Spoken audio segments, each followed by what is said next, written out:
A vitória da ambiguidade.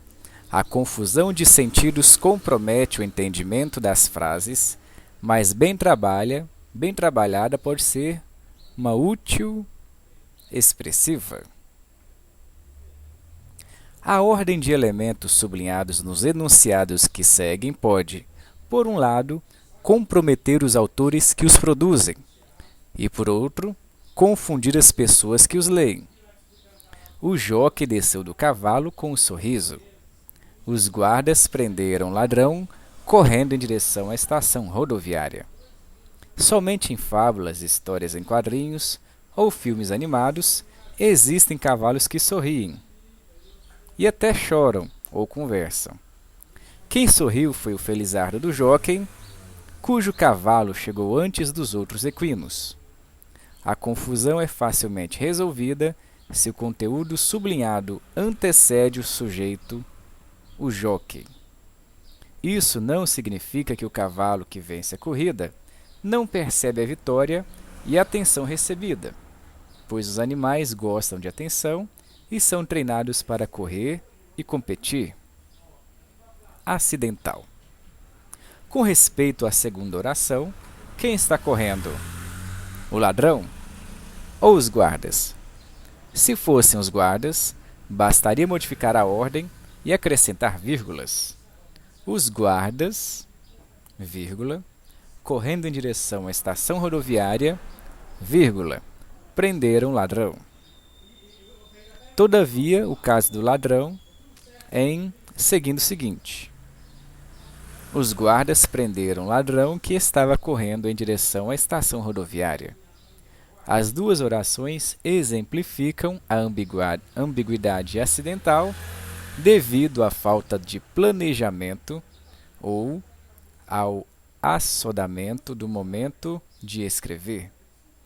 O estudo de ambiguidade sintática é um componente essencial nas aulas de redação. Há pessoas que colecionam enunciados ambíguos, principalmente nas manchetes da imprensa. Nem sempre elas param para ler as reportagens correspondentes às manchetes que admitem duas ou mais leituras. A ambiguidade pode desaparecer se os leitores tivessem a pachorra de examinar os artigos na íntegra.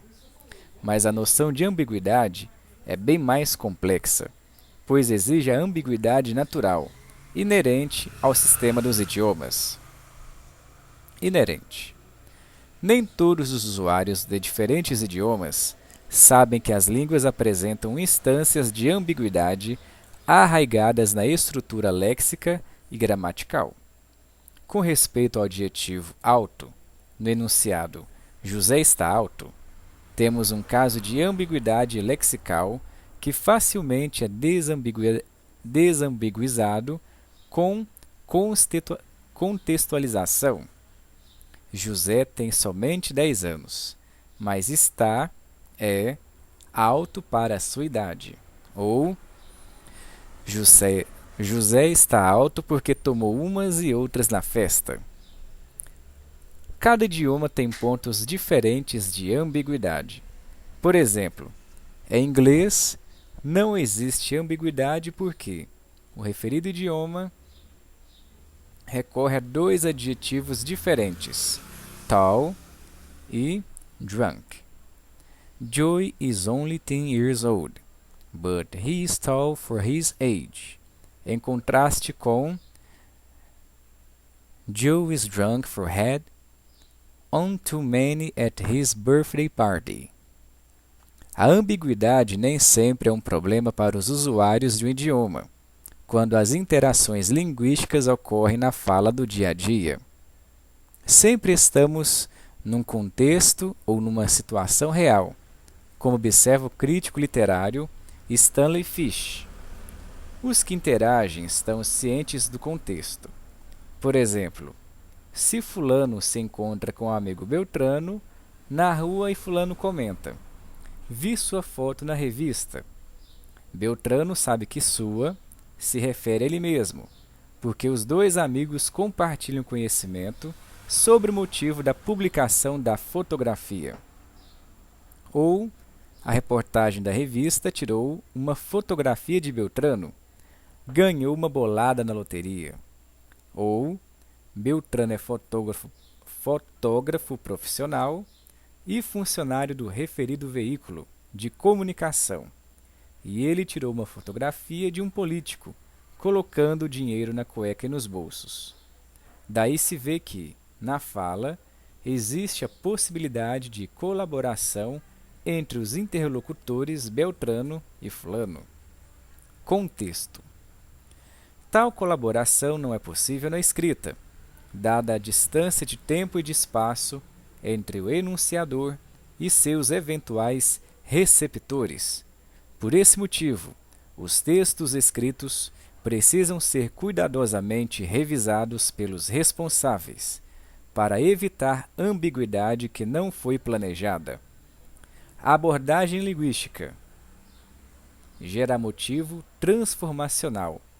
Estuda orações ambíguas, isoladas de contextos reais. Embora interessante para uma conscientização a respeito da linguagem, o fenômeno de ambiguidade é mais profunda. Os que elaboram textos publicitários, anúncios, aproximam duas coisas diferentes para fixar uma associação favorável entre elas. Lembro-me de uma propaganda com uma fotografia de um tênis, calçado apropriado para adolescentes, e embaixo o nome da marca com palavras pé de moleque. A ambiguidade entre os usuários adolescentes e o doce de amendoim torrado desaparece rapidamente da mente dos receptores de anúncios, e o que resta é a ideia de que o produto é ideal para consumidores jovens que esbanjam saúde e energia. Os textos de duplo sentido, como os da propaganda, também são construídos de tal forma que a ambiguidade é percebida rapidamente. Uma escola de inglês vende a importância de estudar idiomas com texto. Duas línguas são melhores do que uma. Vem a escola X para estudar inglês e alemão. A mensagem maliciosa intencional para as pessoas que a percebem desaparece num instante. O importante na propaganda é de estudar na escola X para deixar de ser monolíngue.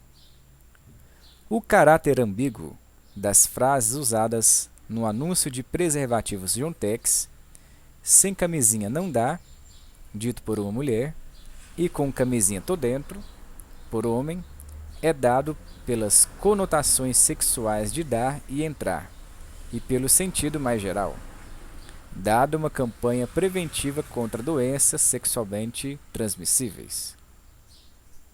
Narrativas. Os que elaboram textos publicitários fazem questão de fazer com que a ambiguidade seja aparente.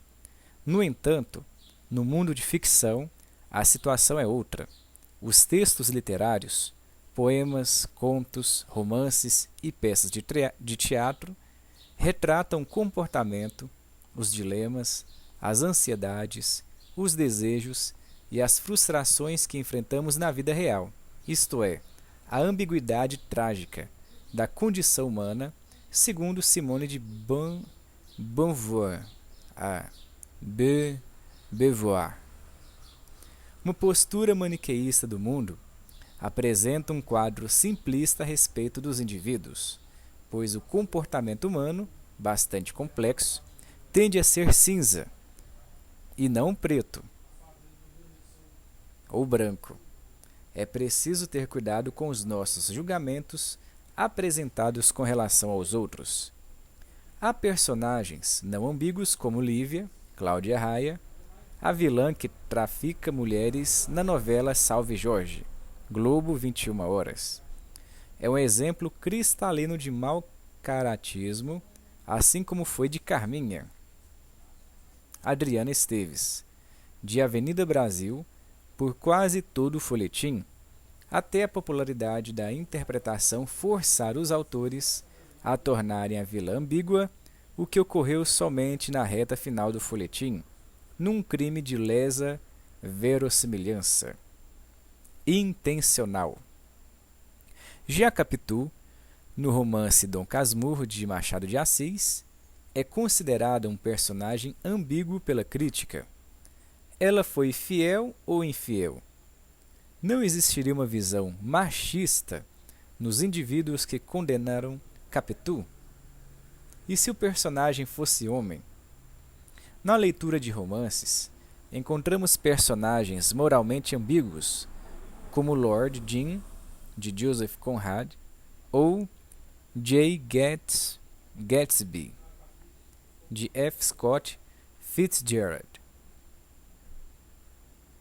De acordo com o romancista Milan Kundera, os leitores de romances têm uma fascinação com personagens moralmente ambíguos. Nas suas palavras, a ambiguidade. A literatura nos oferece, por um lado, a oportunidade de acompanhar os problemas mal resolvidos dos personagens fictícios e, por outro lado, de examinar as nossas próprias posturas ambíguas, ambivalentes ou preconceituosas. Texto de John Robert Schmitz, é professor do Departamento de Linguística Aplicada IEL da Unicamp. Revista A Língua.